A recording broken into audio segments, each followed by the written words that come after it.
Hey guys, welcome back. Hope you all are doing well.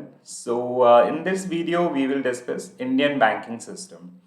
We will cover the basic meaning and definition of bank as per Banking Regulation Act, and the primary functions of bank, the history of Indian banking system, different type of banks, and important act related to banking system. Okay, so this is a fundamental video based on Indian banking structure, and we will go through all these facts, which is quite important toward the understanding of bank. Okay, whenever we talk about Indian banking system, so you may face the objective questions in your written examination as well as in interview, like how bank generally work, what is credit creation, or what is the primary products of bank.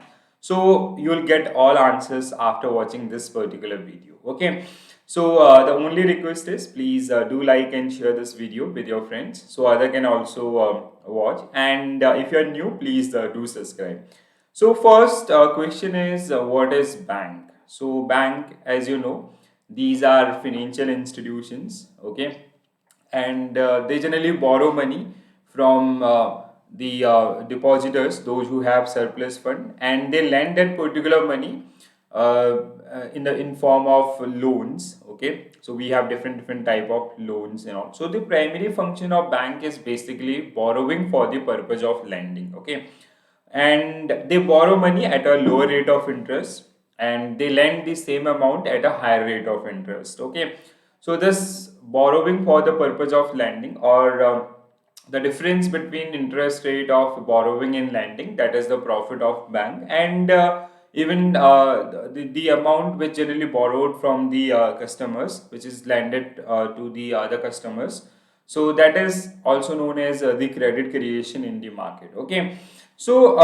banking is generally defined under Section 5 of Banking Regulation Act 1949. Please do remember this one. So many time examiner they generally ask question based on this particular section. Okay, so it is defined under Section 5B of Banking Regulation Act.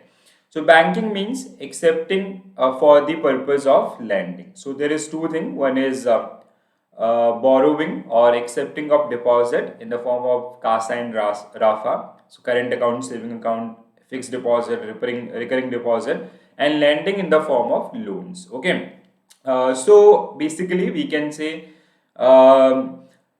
accepting for the purpose of lending or investment of deposit of money from the public, repayable on demand, or otherwise and withdrawable by a check, draft, order, or otherwise like other tools. Okay, so the primary function of bank is, or the meaning which generally define the meaning of bank which generally define the overall functions of bank. So they generally borrow money from the public and they lend that particular money to the public. Okay, so let's say there is a bank who borrow 100 crore rupees from the public, so they have to maintain some reserve in the form of CRR and SLR, and then after that one they lend that particular money to the customers. Okay, so lending job in the form of loans and advances. So they lend this particular money to the public at a high rate of interest. Okay, let's say they borrow this money at the rate of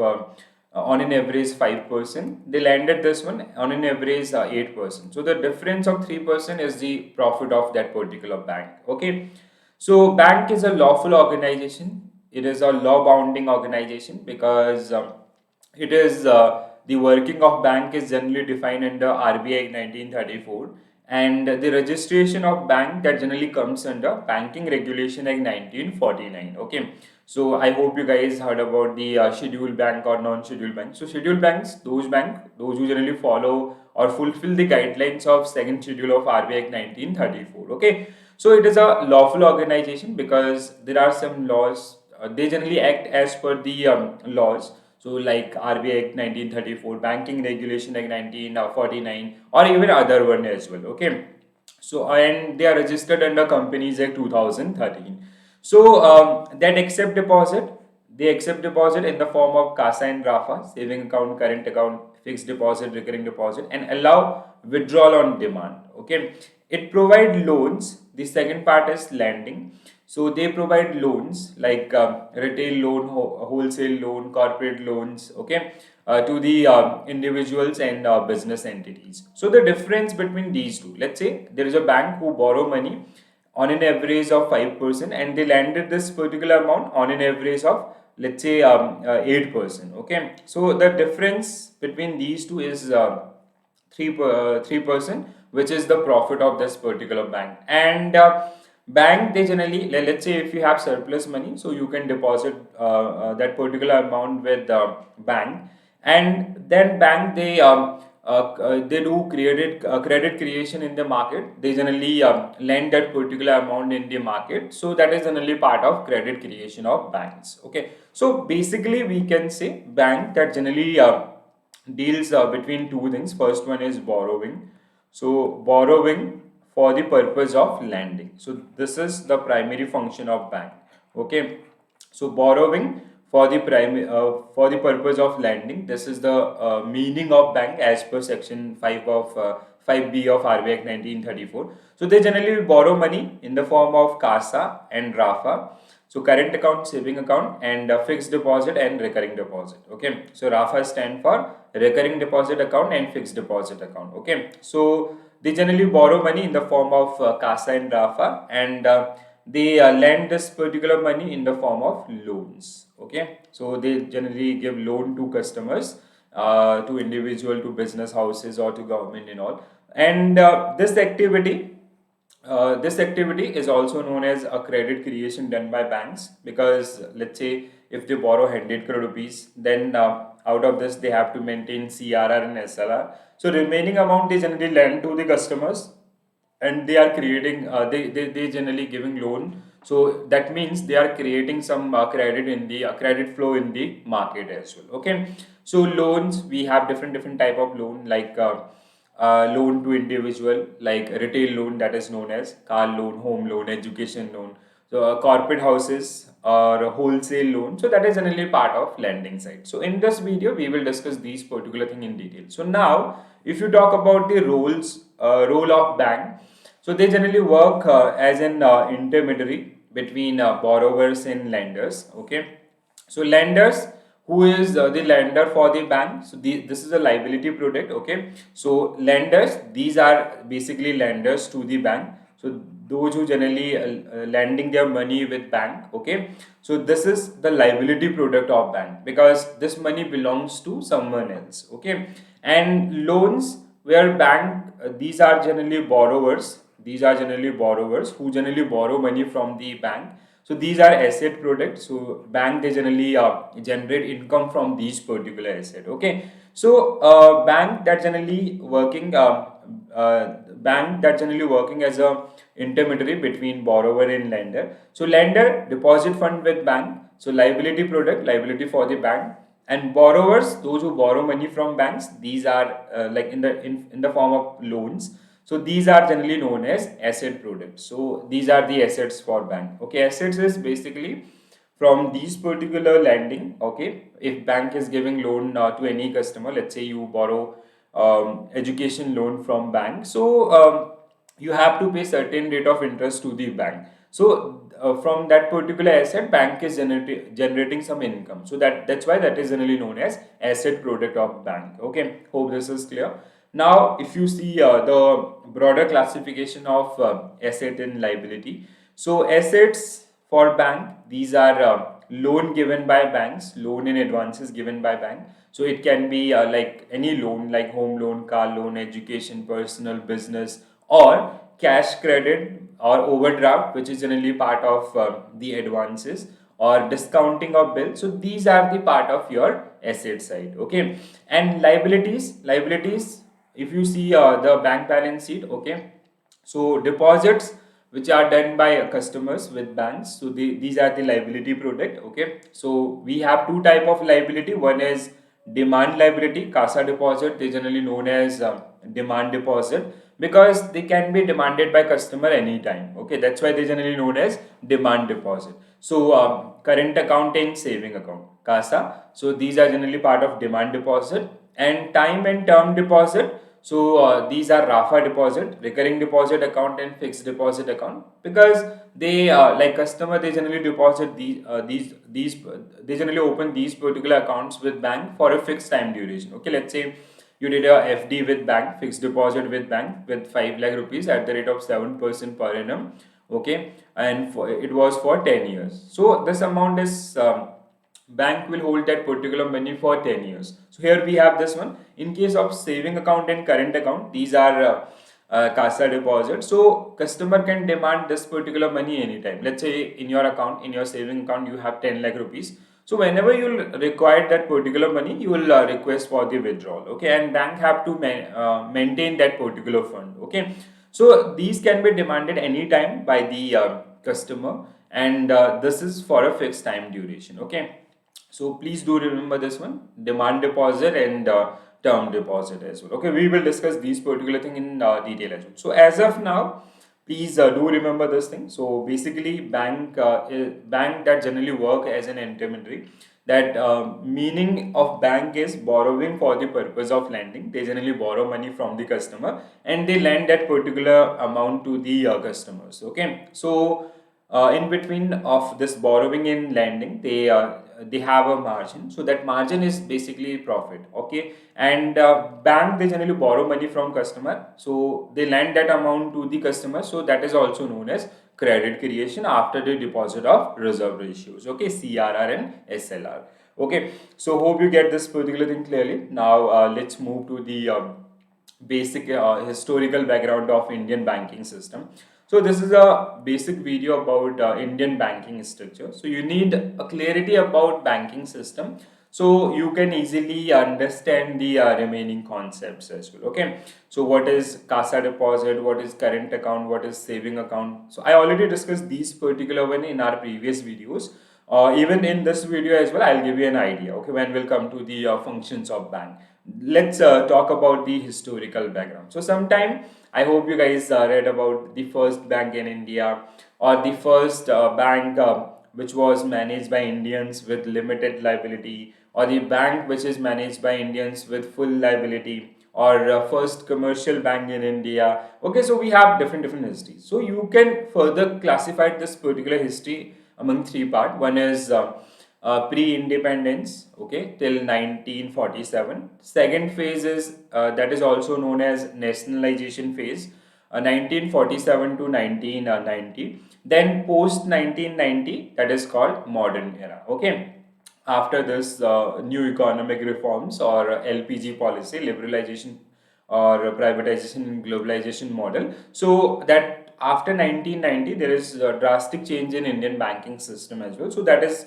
from that onward, it is generally known as the modern era of Indian banking system. So basically, government start giving license to private bank or foreign banks and also that's why that is the part of modern banking. Okay, so first one, if you talk about the pre-independence, okay, so till 1947, 1970 to 1947. Why so? Because the first bank in India was established in 1970, that was Bank of Hindustan. Okay, and it was established by Alexander and Company. Okay, so this is a historical fact. You have to remember these particular things. So the best way is, like, after watching, you can prepare your notes or you can practice a question based on these particular concepts, so you will easily remember these particular facts. So Bank of Hindustan was the first bank in India. It was established in 1970, sorry, 1770, and it worked till 1832. Okay, so due to bad management, it was closed.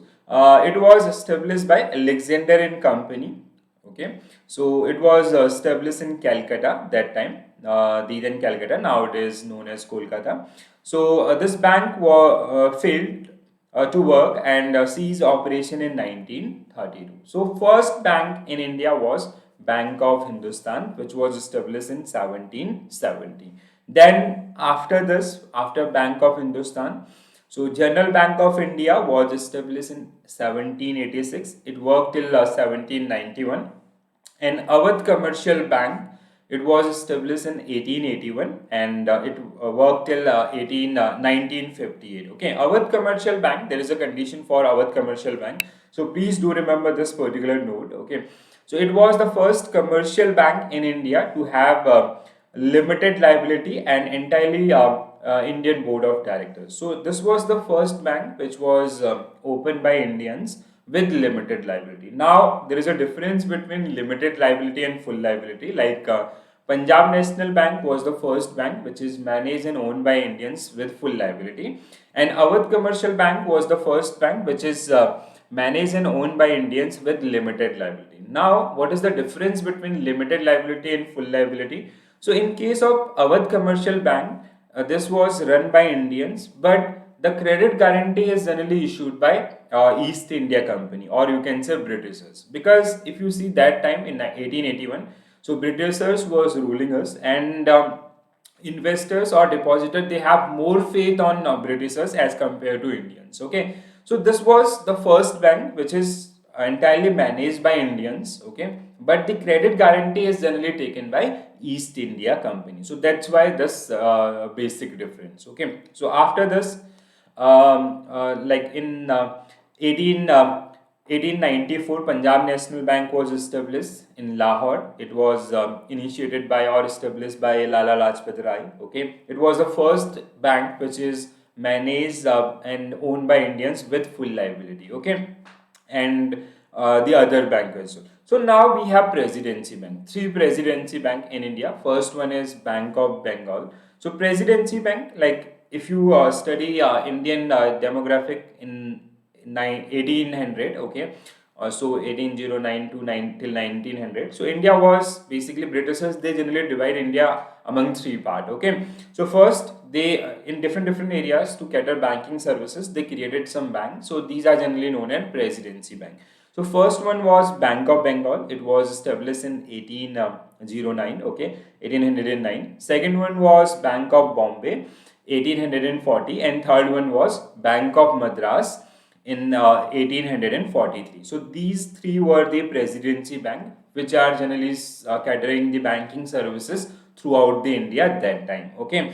Later on, these three merged, and we created a single entity in 1921 that is generally known as Imperial Bank. And later on, Imperial Bank was taken over by RBI in 1955, and it was renamed as State Bank of India. Okay, so bank, whenever we talk about Presidency Bank, we have three bank that time. So Bank of Bengal, Bank of Bombay, Bank of Madras. Bank of Calcutta was established on 1806. This 1806 established on 1806 in Calcutta.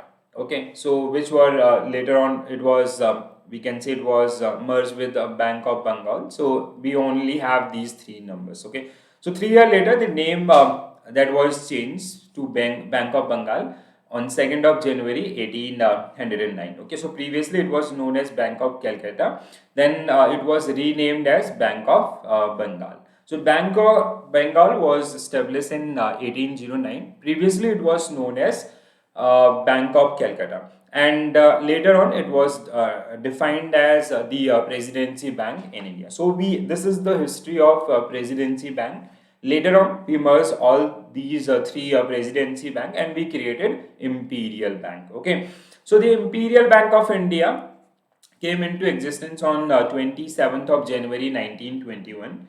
The three Presidency Bank, these were Bank of Bengal, Bank of Bombay, and Bank of Madras. So we merged all these three entities, and we created Imperial Bank of India in 1921. Okay, so like this, with this flow you can remember the overall history. Like first bank was Bank of Hindustan, then we talk about Awadh Commercial Bank 1881, then Punjab National Bank 1894, then we have these three Presidency Bank, then we merged all three Presidency Bank and we created Imperial Bank. Okay, so after this particular thing, we after the independence, we generally or we means RBI that generally take over the Imperial Bank, and it is they generally renamed Imperial Bank as State Bank of India in 1955. So this after, if you talk about the second phase, which is also known as Nationalization Phase. So if you see the category, sometime it is pre-independence and post-independence, or even like there are some authors or economists, those who generally categorize banking system in among three parts, which is pre-independence, second one is nationalization phase, and till 90, and after 90s it is modern phase. Okay, so don't get confused. So now if you talk about the post-independence or the second era, or so we have the major bank was established during this particular period was State Bank of India and Associate, and the nationalization of banking system was take place. Okay, so State Bank of India was established on 1st of July 1955, where basically RBI, who generally took take over the Imperial Bank, and they generally renamed it as a State Bank of India. So okay, and we passed State Bank of India Act 1955. Okay, so in 1959, eight associates or subsidiaries was created for State Bank of India. Now, if you see the history, so again it start with the Bank of Hindustan, then Awadh, then Punjab National Bank, then three Presidency Bank, then Imperial Bank. Now your Imperial Bank become State Bank of India. So State Bank of India, like in 1955 when we created a State Bank of India, it is one of the largest bank that time as well. Okay, so we have this one bank that time, but if you see the overall geography of India, we have like we are the seventh largest economy in the world as per the geographical areas, or even by population wise. So it was very hard to manage all or to cater the banking services to all Indian with one bank.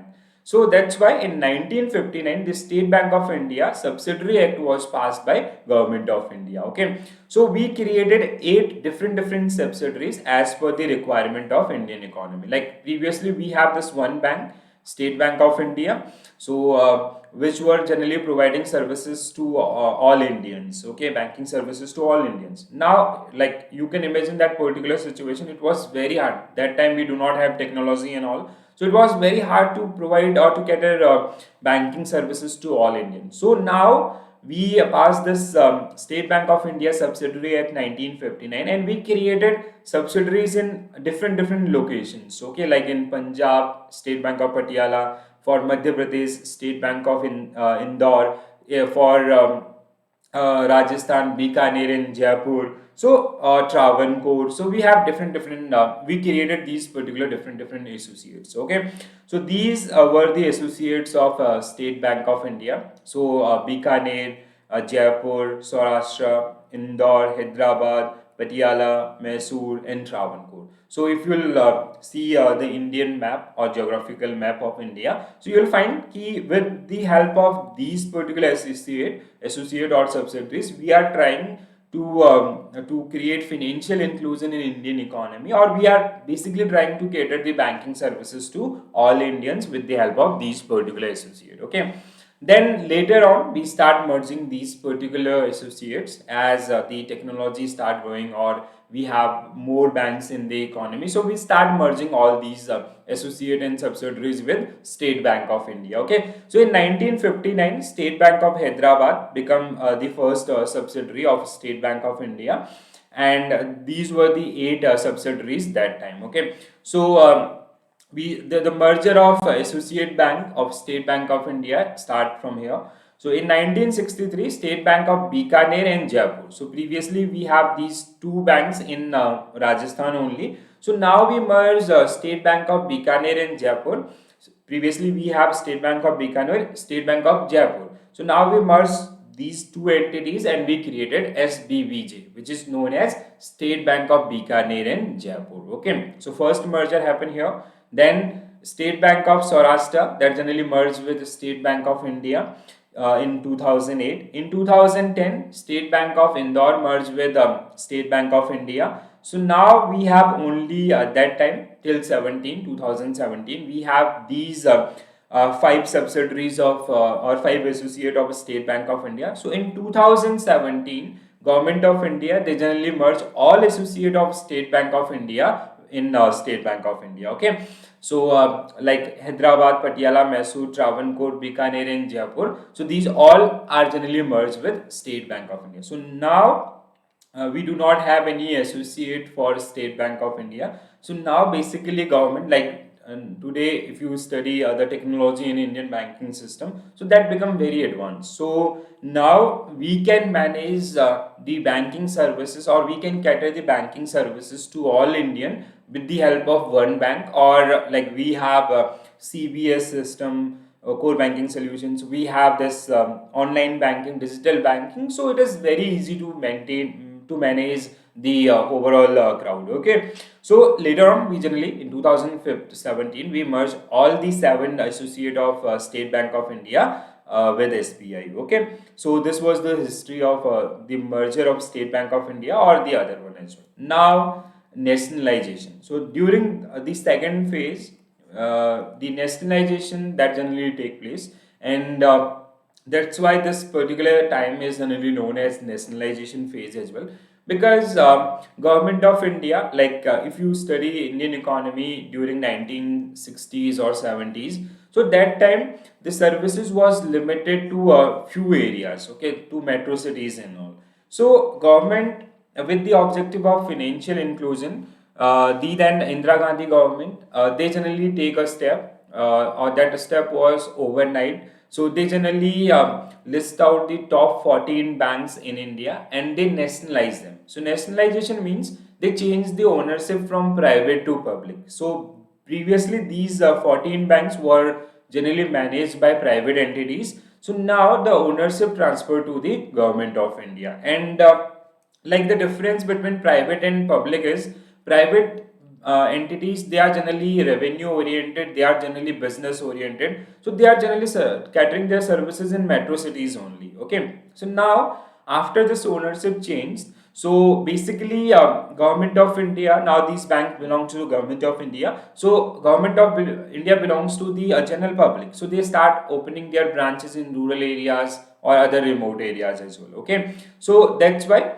this was the first nationalization was happened in 1969. So we have two major nationalization dates where we generally nationalize bank in bulk. Like first one was 1969 where 14 banks were nationalized, and second one was 1980 where 6 banks were nationalized. So nationalization meaning, I hope you understood this one. So basically the ownership is changed from private to public. Okay, so two major phases. First one is 1969 or 19th of July 1969, 14 major bank of India were nationalized, and that time the minimum capital requirement was 50 crores. Okay, and the objective was same as I earlier told you. It was financial inclusion or to expand the banking business across the country. So these were the 14 major banks which were nationalized during first phase of nationalization. Okay, these are like Central Bank of India,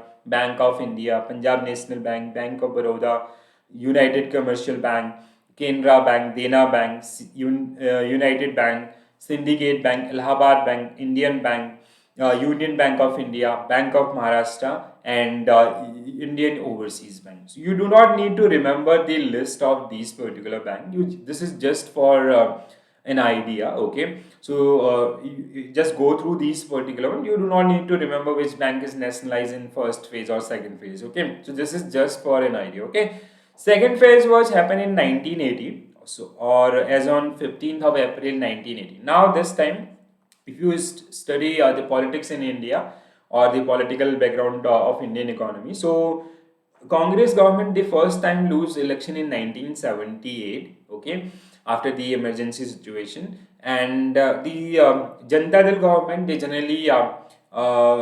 generally came into government, but their government is last for 2 years only. So in 1980 again Congress government they win the election. So when they come with their development agendas, so they generally did this nationalization for the second time. So six major bank after apart from those 14 banks, so 14 plus 6. Okay, so six major bank were nationalized, and this time the capital was 200 crore and above. Okay, so nowadays, like for a commercial bank, like for State Bank of India, for ICICI Bank, SDFC Bank, the minimum capital requirement is 500 crore rupees. Okay, so that time it was 200 crore rupees. Okay, so these are the six banks which were nationalized during the second phase in 1980. So Andhra Bank, Corporation Bank, New Bank of India, Oriental Bank of Commerce, Punjab and Sindh Bank, and Vijaya Bank. So this way, government is they are generally trying to achieve the financial inclusion target, or they generally like now these bank belongs to government of India, and this is like we have a democracy. So here, government that generally belongs to the public, or that is generally appointed by the public. Okay, so if they'll provide services to the public, so next term of election, they'll public will generally support them. Okay, so this was the major agenda for the nationalization of banks. I hope this is clear to all of you. So apart from that, like we did this, we created a number of public sector bank in India. Now in modern age or in modern banking, government they have a thought of one banking, one nation. Okay, so now they start like we have number of banks, so it is very hard to manage these particular bank. Okay, so if we'll have limited banks, so we can easily keep an eye on these particular bank, or even RBI as the central bank, they can manage or they can regulate these particular bank easily. But if you have number of bank, so there is a more chances of default. Okay, so on 4th of September 1993, New Bank of India was merged with Punjab National Bank. So now the number will going to decrease and it will come to 12 numbers. Okay. Syndicate Bank was merged with Canara Bank in 2020. In 2020, Oriental Bank of Commerce and United Bank of India merged with Punjab National Bank. Okay, and Allahabad Bank merged with Indian Bank. So we are now decreasing the numbers. Okay, then in 2020 again, Andhra Bank and Corporation Bank they merged with Union Bank of India, and again 2020 Vijaya Bank and Dena Bank they generally merged with Bank of Baroda. So as of now we have 11 nationalized bank and one is State Bank of India. So we have 12 public sector banks in India as of now. Okay, so I hope you're getting these particular things. So previously, like that time in 1969, the requirement or the economic requirement was totally different. Now we have total different requirement. Okay, so that time we are very poor in term of technology, or that time we do not have this particular thing, or even with the investors or the customers they do not have the awareness about the technology and all. But nowadays we do have that awareness, we do have these digital tools and all, so that's why government they are generally decreasing these particular numbers. Okay, so this is the overall list. Or even government they also have the further idea to merge these particular banks and they reduce the number till 6. Okay, so I hope you get the basic history of Indian banking system. Now we'll come to the functions of bank. Okay, so what are the basic functions which is generally performed by banks? I hope you as of now like so many times you heard about the banking operation and businesses, and you have a basic idea about the banking functions. So the primary function is that remains same. It is borrowing for the purpose of lending. Okay, so borrowing and lending. Borrowing for the purpose of lending. This is the primary function of bank. They borrow money in the term of in the form of term and demand liabilities, and they lend that particular money in the form of loans. So apart from this, there are so many other activities like cross selling, or the locker facilities, checkbook facilities, or the guarantor facilities. So there are so many activities which is generally performed by banks. Okay, so primary functions and secondary functions. So primary function is accepting deposit in the form of CASA and RAFA, current account and saving account. Okay, and recurring deposit account and fixed deposit account. Okay, so demand deposit and term deposit, and granting loan in so loan and advances, so car loan, home loan, education, personal, business. So this is the primary function of bank. And secondary function, agency work. So they do agency work, they sell the product of third parties, insurance companies, mutual fund companies, share broking companies and all. And utility functions like they provide you locker facility, or the other services. Okay, checkbook facility and all, so they generally comes under secondary function. Okay, so primary functions, if you talk about the primary functions of bank, so they generally accept demand deposit. These are CASA deposit, current account and saving account, and term deposit. So now the difference between demand deposit and term deposit in CASA and RAFA. So we will discuss this particular thing. I already did a video on the different type of deposits which is generally handled and managed by banks. Okay, so like current account, saving, FD, RD, or NRE, NRO, FCNR, Nostro, Vostro, Loro. So all these accounts. So do watch that particular one. So that will help you to build your concept towards these particular topic. Okay. So demand deposit, as you know, CASA deposit are generally part of demand deposits. Why these are generally known as demand deposit? Because these can be demanded by customer anytime. Okay, so let's say if you have 10,000 rupees in your saving account, so whenever you require that particular money, so you can have a request for withdrawal. Okay, you by ATM, by bank branch, or by online transaction and all. But RAFA deposit, recurring and fixed deposit account, so these are the deposit which bank hold for a fixed time duration. They do have a maturity period. Okay, so let's say you started some RD with bank for 5 years, for 10 years. You deposit in FD for 10 years. So that is the basic difference. So that's why CASA deposit are also known as demand deposit, and RAFA deposit is generally known as term deposit. So you can go through this one. So these receipts are payable on demand by the customers. So current account and saving account are example of demand deposit. So term deposit, these deposits are repayable on maturity dates. So we do have that pre-maturity case. Like if you have a question like key in RD or in FD, we have pre-maturity benefit. Yes, you do have that particular benefit, but that also take time. Let's say if you have a fixed deposit with any XYZ bank in India, if you want, let's say that particular one is for 10 years, if you want that particular money in 7 years, so you can premature your FD, but it will take some processing time. Generally, Indian bank, they generally ask for 7 working days. Okay, so that is not given by banks on demand, okay, on customer demands. But in case of current account and saving account, that is generally provided by the banks on customer demands. Okay, so here you can see the difference of saving account and current account. I already did a video on this particular one, so quickly go through this particular chart so you'll get an idea. Okay, so first one we have interest rate. So current account is generally for business purpose is business, and here it is individual or personal. Okay, so in case of current account, bank do not offer any rate of interest. Here they offer you some rate of interest.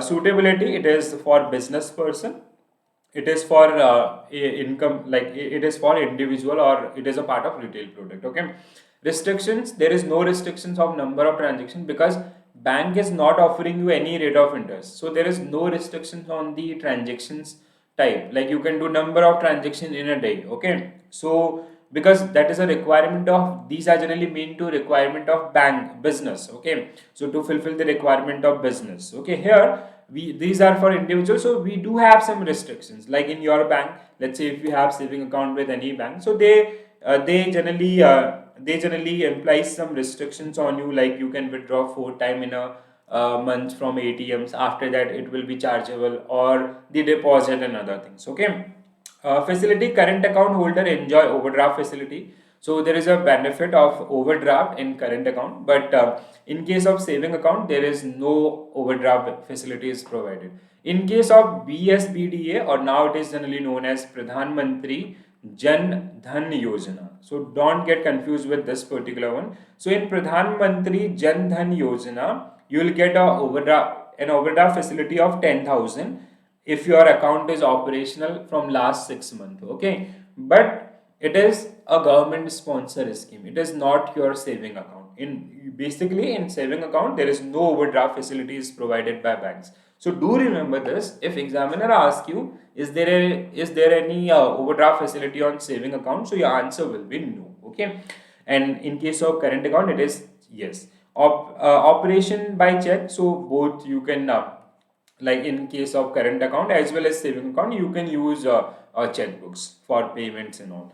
Another one is recurring deposit and fixed deposit account. So RD and FD, they also known as term deposit. So duration, RD is minimum for 6 months, maximum for 10 years.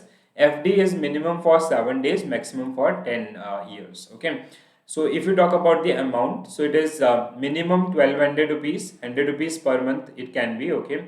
So 1200 rupees per annum, okay. So minimum denomination of investment is 100 rupees, and here there is no limit, so you can start with minimum 5000 and maximum it can be any amount, okay. So here basically sometimes bank they generally impose some restriction, like you cannot open the RD more than 15 lakhs. So that totally depend on the investors or the customers credit cycle or his overall net worth. Okay, when to deposit amount, so it is every month quarterly. So these are recurring in nature, means like when you start RD, so it is recurring. So the recurring cycle can be like monthly, quarterly, half yearly, yearly. Okay, so it is one time investment in case of fixed deposit. When you start FD, so it is one time deposit. Okay, and rate of interest, if you compare with fixed deposit, so the RD rate of interest are lower than your fixed deposit.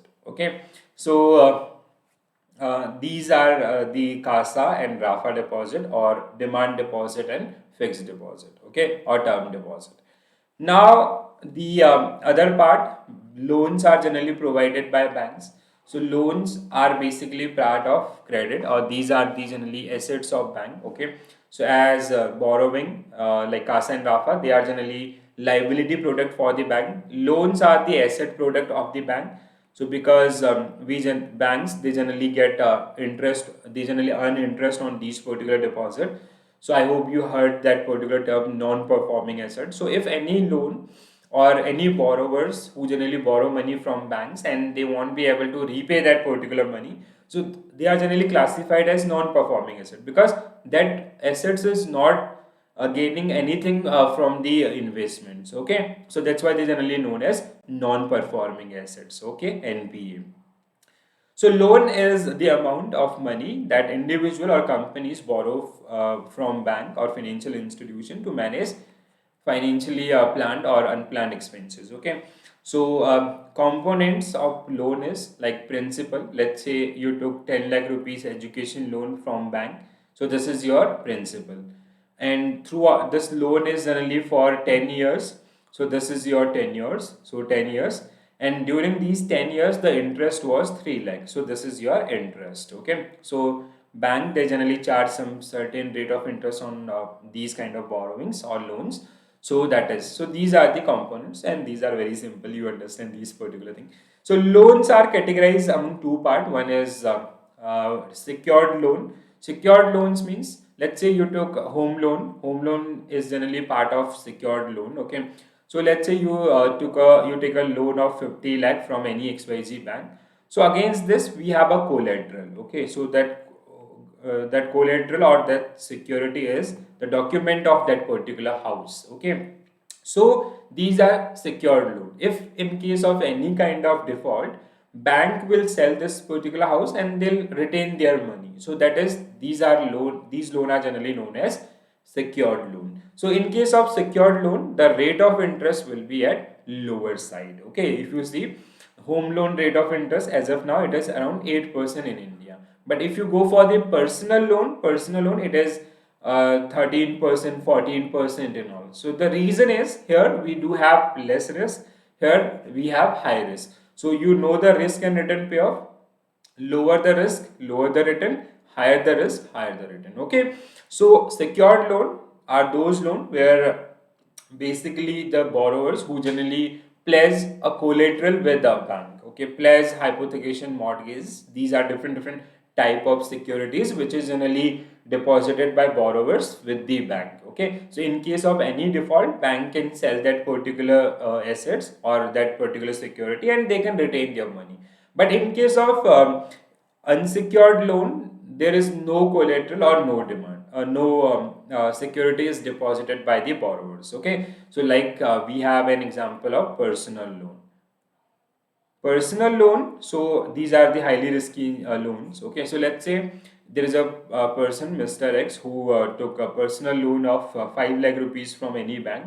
So there is no collateral against this particular loan. So if anything happened with this Mr. X, let's say after 2 years, Mr. X met with an accident and he got died.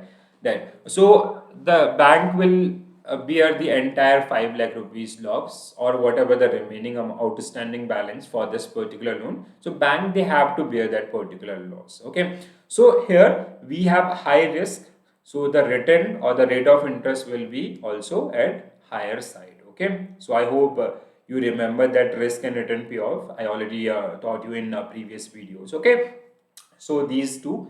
Apart from this, now that there is one another term that is known as advances. So sometimes student, they got confused between loan and advances. So loan is generally for long term prospect. Okay, so this borrowing is generally for long term, which means more than 1 years. Okay, so let's say for 1 year, 2 years, 10 years, 15 years, 30 years. So that is a part of loan. It can be for less than 1 year as well, but in this way we generally have this one. The another difference is, in case of loan, the repayment is generally done in the form, in the term of EMI, equated monthly installment. Okay, so in case of a loan, the money is written in the form of EMIs. Okay, equated monthly installment. But in case of advances, they are generally for short term, and the written the borrower, they generally return that particular money in one go or in one installment. Okay, so advances, okay, this is the next one. So advances, they are generally for short term. Funds provided by bank to any entity or a specific purpose or be repayable after a short duration is known as advances. So we have overdraft, we have cash credit. So we have two major type of advances. So overdraft is, let's say you have current account with any bank. Okay, so as per your business transaction, company allow you 1 crore rupees overdraft facility. So let's say if in your bank there is 10 crore rupees and you have to make a payment of 11 crore rupees, so you can use this 10 crore plus 1 crore overdraft facility of bank. So you can make that particular payments. Okay, so that is overdraft. But this amount is generally payable after a certain time duration. Usually it is 45 days. So after 45 days, you have to pay this particular amount. Otherwise, bank will make some penalties. Okay. So overdraft facility by the bank, in which the customer can withdraw money from his account or up to a specific limit. Okay. So they can use, let's say they need 10.5 crore rupees. So they can use 50 lakh rupees from this 1 crore rupees limit. Okay. Cash credit, a facility granted by a bank in which the customer can advance money up to a certain limit against asset pledge. So they have to manage, like in case of advances, you do not need any collateral or security or pledge. But in case of cash credit, you need, like let's say you have some FD with that particular bank. So against that particular FD, you can take a benefit of cash credit. Okay, hope you get this particular thing clearly.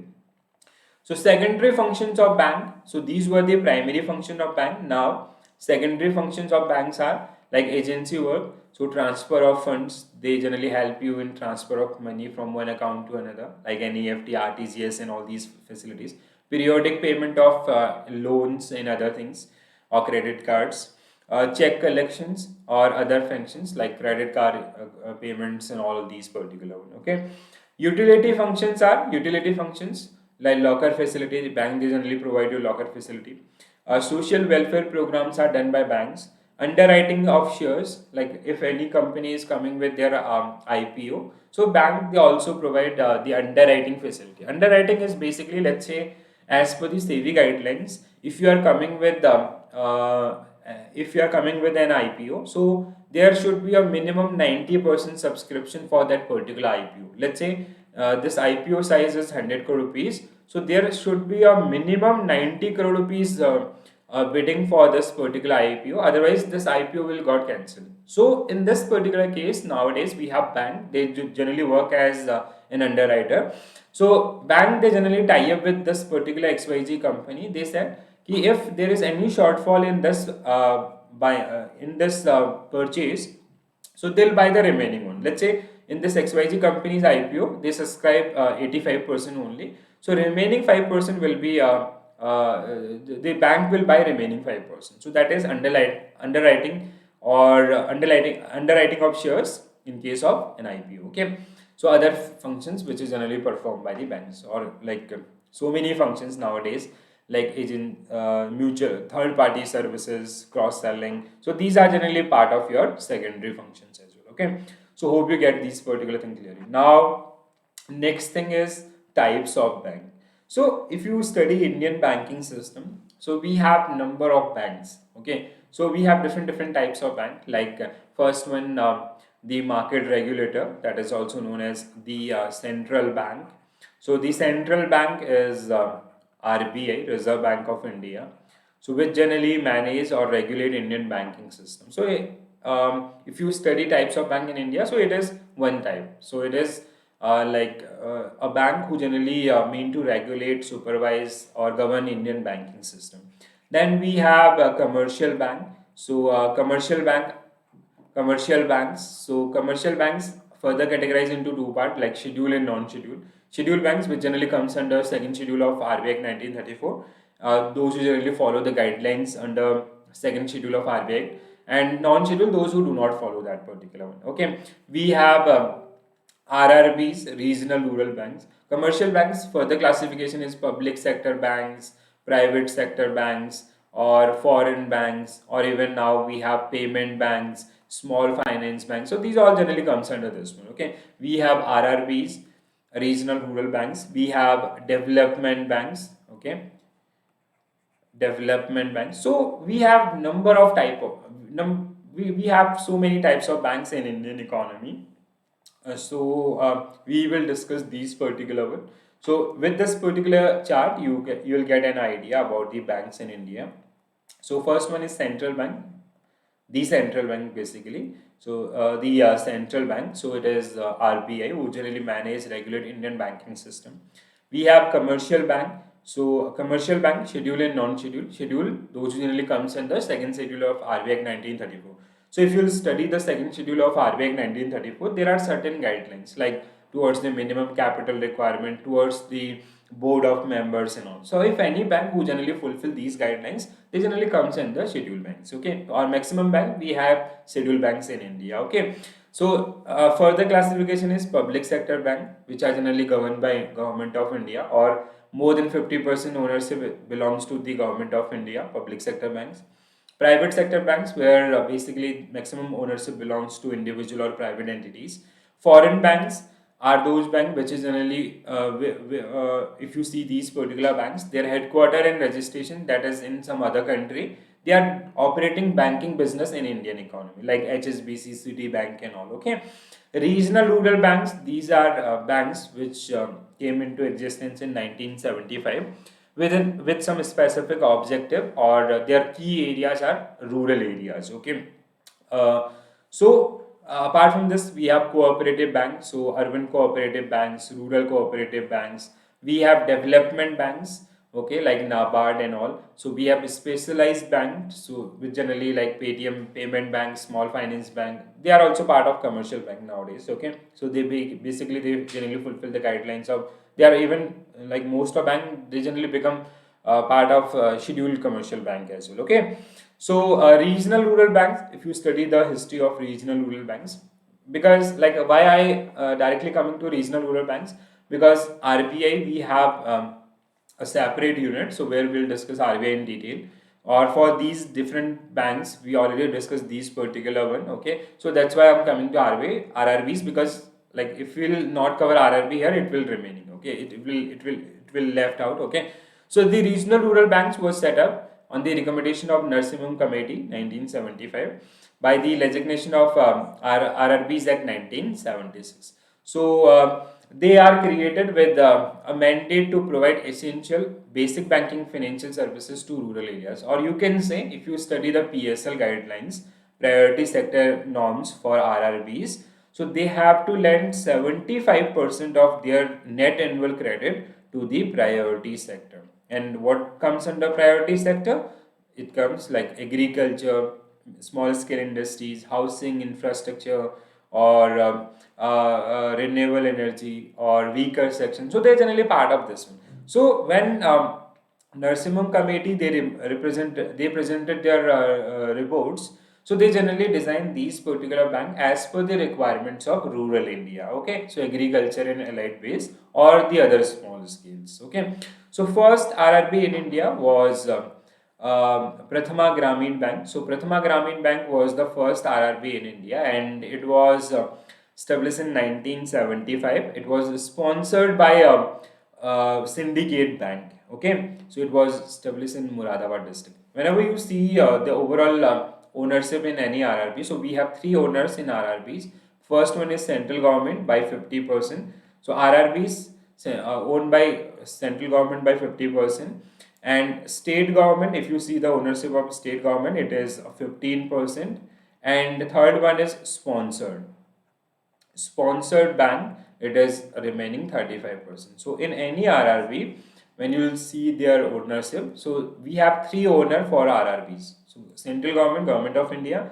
is generally owned by 50%, state government 15, and sponsored by a sponsored bank 35%. Who is a sponsored bank? All nationalized commercial bank in India. Okay, so now the case is, let's say, as I told you, syndicate Prathama Gramin Bank was the first Gramin Bank in India. So it was sponsored by Syndicate Bank, which means 35% ownership belongs to Syndicate Bank, and it was located in Moradabad district of Uttar Pradesh. So 15% to Uttar Pradesh government and remaining 50% to central government. Okay, so hope you get this particular thing clearly. Apart from this, we have Development Bank as well. So four major development, and one of the largest is NABARD, National Bank for Agriculture and Rural Development. So if you see these development bank, they generally work toward the key. They have they have a specific purpose. Like for NABARD, it is agriculture and rural development. For EXIM, it is export credit, or to help to give monetary benefit to export houses.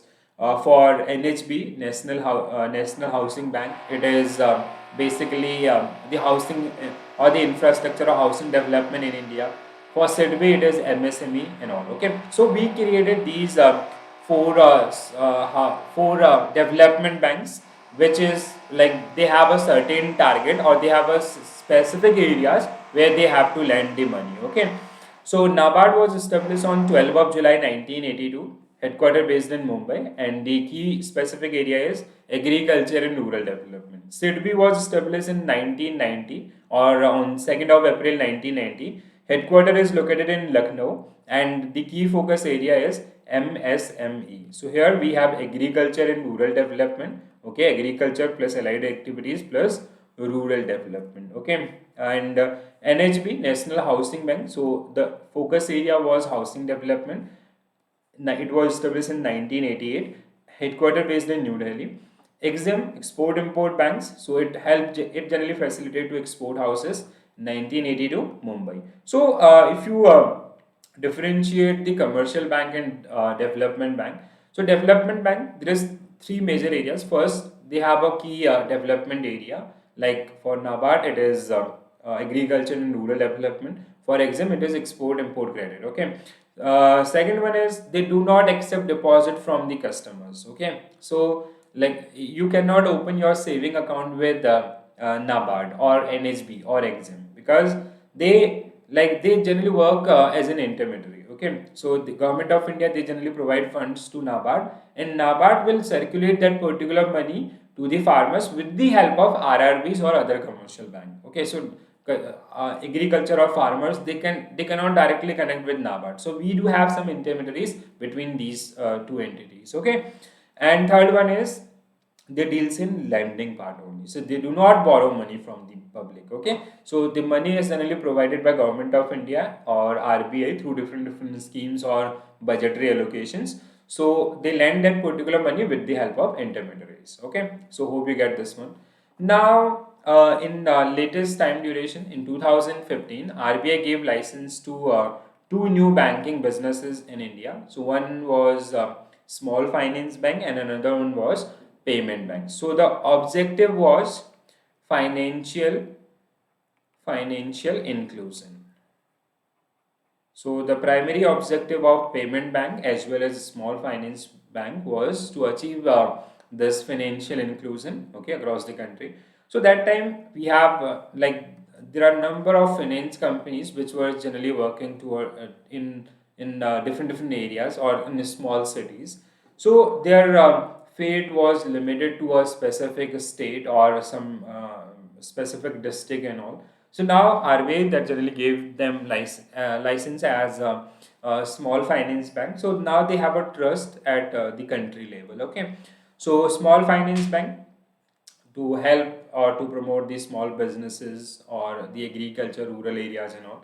It was the recommendation committee behind small finance bank was Usha Thurat ma'am, and the initial capital was 200 the initial capital is 200 crore rupees and more. Previously in 2015 it was 100 crore rupees, so now it is increased to 200 crore rupees. Okay, AU Small Finance Bank was the first small finance bank. No, this is the wrong one actually.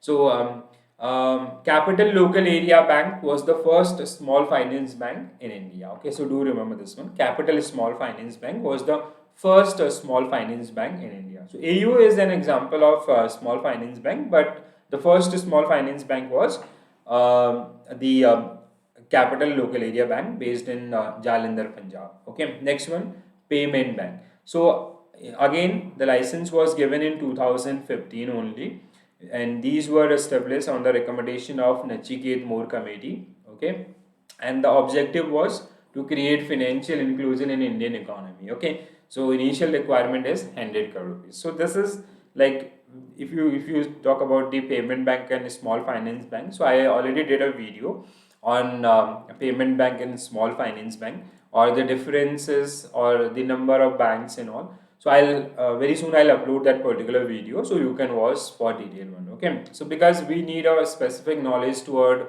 payment and small finance bank, because these are generally part of latest banking, even including digital banking unit. So I'll come with a detailed video based on payment, small and digital banking unit, so that will help you in your upcoming examination. Okay, so guys, here in this particular session, we generally discuss the entire Indian banking system. I tried to give you an idea about the Indian banking structure. I hope you enjoy the video. So, if you have any query related to digital bank, this Indian banking system, so do mention in comment section. Okay, and if you like the video, please do share with your friends. And if you are new to my channel, please do subscribe.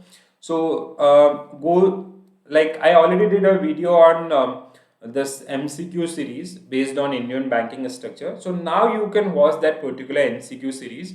So you can easily test your preparation towards this particular topic. Okay.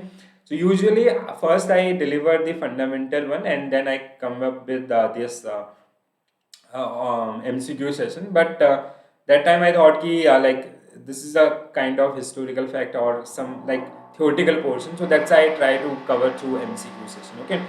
So hope you enjoy. If you like, please do share with your friends as well. So thank you for watching. I'll see you soon. Bye bye. Take care all.